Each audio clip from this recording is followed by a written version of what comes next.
सबसे पहला गुरु है माता। क्योंकि जब बच्चे का जन्म होता है, बच्चा छोटा होता है तो माँ के पास ही रहता है। माता ही उसका पालन पोषण करती है, वही उसको सारी देखभाल करती है, खिलाना पिलाना, सुलाना, जगाना, नहलाना, धुलाना, जो भी। तो वो माता के पास रहता है और सब कुछ माता से ही प्राप्त करता है। तो महर्षि जी ने लिखा है, जितना माता से संतानों को उपदेश और उपकार पहुंचता है उतना किसी से नहीं। ये जो 5 वर्ष तक की छोटी उम्र होती है बच्चों की, इस 5 वर्ष के समय में बच्चा माता से बहुत कुछ सीखता है।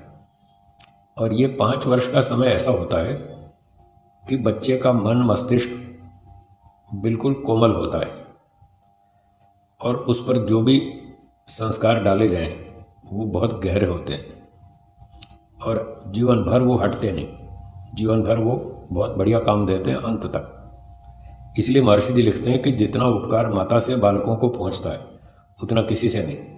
इस 5 साल की उम्र में बच्चे माँ के पास ही रहते हैं, तो माता जो चाहे वो सिखा सकती है। ईश्वर की बड़ी कृपा है, ऐसी व्यवस्था है कि बच्चे को माता पर पूरा विश्वास होता है 100%। और ये स्वाभाविक बना दिया ईश्वर ने। मतलब उसको सिखाना नहीं पड़ता कि तुम्हें माँ की बात माननी है, ये सिखाना नहीं पड़ता, वो ऑटोमेटिक मानता है। उसके लिए सबसे बड़ा देवता उसकी माँ है। अगर उसकी माँ झूठ भी सिखा देगी तो भी वो उसको सच मानता है, उसको इतना विश्वास होता है स्वाभाविक रूप से। ये ईश्वर की रचना है, उसकी व्यवस्था है। 2 बच्चे गली में आपस में बात कर रहे थे। एक बच्चे ने कहा 2 और 2 4 होते। दूसरे बच्चे ने कहा नहीं नहीं 2 और 2 3 होते।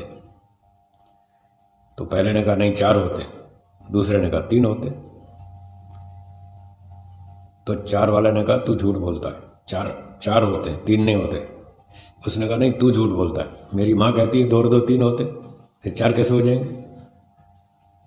उसकी माँ ने सिखा दिया 2 और 2 3 होते हैं, तो उसको इतना भरोसा है कि मेरी माँ झूठ नहीं बोल सकती, वो गलत नहीं सिखा सकती। तो ये एक छोटा सा उदाहरण है जिससे पता चलता है कि बच्चे को अपनी माँ पे कितना विश्वास होता है।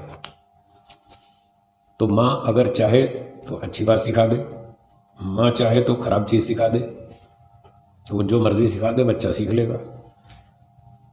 छोटे बच्चे को सिखाने में वहाँ कोई ज़्यादा तर्क और प्रमाण देने की आवश्यकता नहीं है।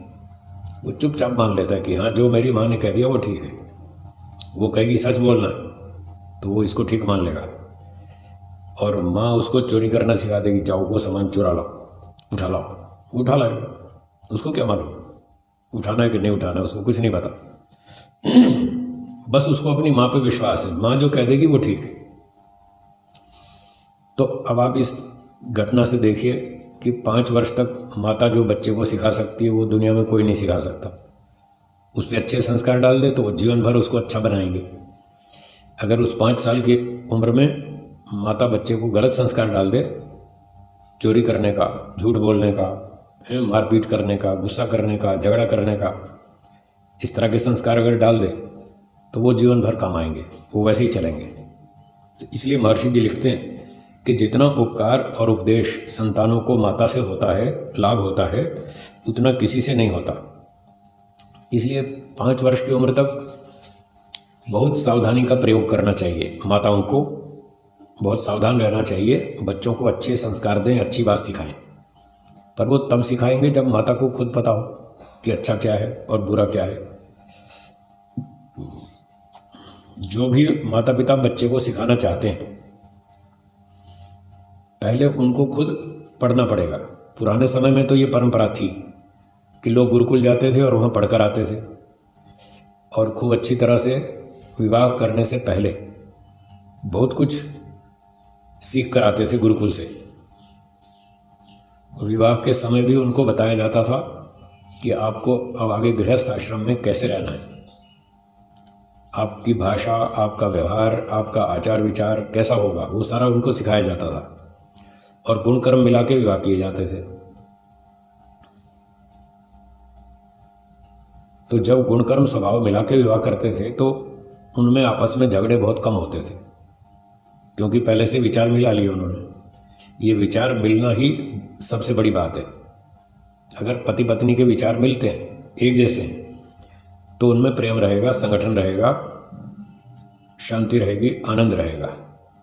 और जहाँ जहाँ विचारों में टकराव होगा वहाँ वहाँ झगड़ा होगा। इसलिए गुण कर्म स्वभाव मिला के विवाह करते थे, ताकि आगे झगड़ा ना हो, शांति से जिए। तो माता पिता के विचार मिला करके फिर उनका विवाह करते थे। तो गुरुकुल में वो सब सीख कर आते थे कि घर में कैसे रहना है। अब गुरुकुल जाते नहीं, घर में भी नहीं पढ़ते, दर्शन वेद उपनिषद हैं, ऋषियों के ग्रंथ घर में भी नहीं पढ़ते, और गुरुकुल वैसे ही नहीं जाते। इसलिए आजकल के लोगों को पता ही नहीं कि गृहस्थी कैसे चलानी है, गृहस्थ में क्या काम करना है, कैसे करना है, हमारा आचार विचार व्यवहार कैसा होना चाहिए, हमारा खान पान कैसा होना चाहिए, हमारी भाषा कैसी होनी चाहिए, कुछ नहीं पता। बस ऐसे अंधाधुंध चल रहे हैं, इसलिए सारी दुनिया बिगड़ी। तो ऋषि लोग कहते हैं पहले माता विदुषी हो, धार्मिकी हो, पढ़ी लिखी हो, समझदार हो, उसे पता हो कि बच्चे को क्या सिखाना है, उसको धार्मिक बनाना है, आस्तिक बनाना है, उसको ईश्वर भक्त बनाना है, देशभक्त बनाना है, उसको एक सभ्य नागरिक बनाना है, सभ्य व्यक्ति बनाना है। तो ये सारी बातें पहले माता को अपने जीवन में लानी पड़ेंगी कि वो स्वयं सत्यवादी हो, है, यम नियम का पालन करे, उसको सही गलत का पता होना चाहिए, क्या सही और क्या गलत, और फिर वो बच्चे को सही सही चीज़ सिखाए और गलत चीज़ ना सिखाए। तो 5 वर्ष की उम्र तक माता बच्चों को सिखाती है। इसलिए यदि वो धार्मिक हो तो अच्छी धर्म की बातें सिखाएगी, न्याय, ईमानदारी, सभ्यता, मनुष्यता, तो बच्चा भी इस तरह से धार्मिक बनेगा। ये संस्कार उसके जीवन भर काम देंगे। तो इस तरह से मनुष्यों का निर्माण होता है। पहला गुरु, शिक्षक, माता।